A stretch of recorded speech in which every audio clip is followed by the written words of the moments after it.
Alors, la maison 12, c'est la maison de la conscience. Notre conscience, prendre conscience de certaines choses et de faire le bilan de ça aussi, puisque la maison 12, ça reprend vraiment, si tu veux, de la maison 1 à 11, on fait le bilan de tout ça en maison 12. On se dit, tiens, qu'est-ce que j'ai accompli? Qu'est-ce que je devrais faire?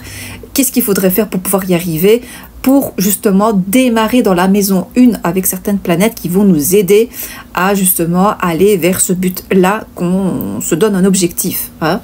C'est la purification karmique, c'est la connexion, je rembobine, c'est la connexion ou la reconnexion avec soi-même, avec son âme.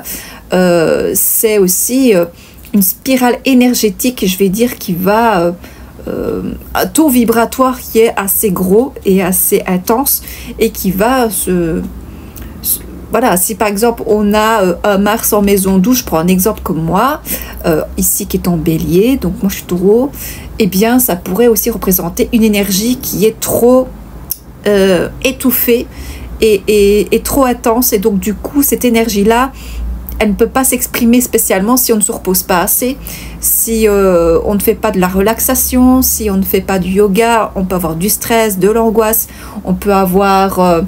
je vais dire, des effets énergétiques assez désagréables si on ne gère pas très bien cette énergie-là de façon positive.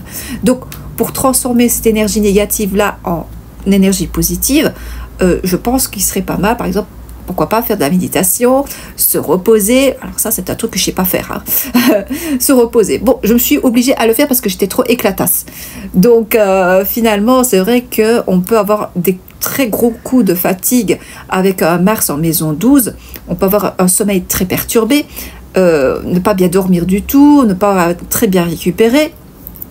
Et donc, du coup voilà, ça peut nous obliger à vraiment essayer de retrouver un cycle du sommeil un peu meilleur. Mais je pense que quand la planète circulera dans la maison suivante, en maison 1 par exemple, ça devrait, je pense, aller un peu mieux. Donc, tout ça est transitoire, temporaire, sauf s'il y a des pathologies dans votre thème natal, dans votre thème de naissance en maison 12. Là, il peut y avoir des autres choses, bien sûr, hein, mais parfois, c'est juste transitoire. Ça peut aussi parler d'une énergie assez forte aussi, mais on peut être toxique avec soi-même aussi, hein. C'est-à-dire que on sera tellement angoissé par rapport à des pensées négatives ou quoi, qui nous enferment dans un monde de croyances qui n'est pas du tout réel, parce que c'est relié à la planète Neptune, hein.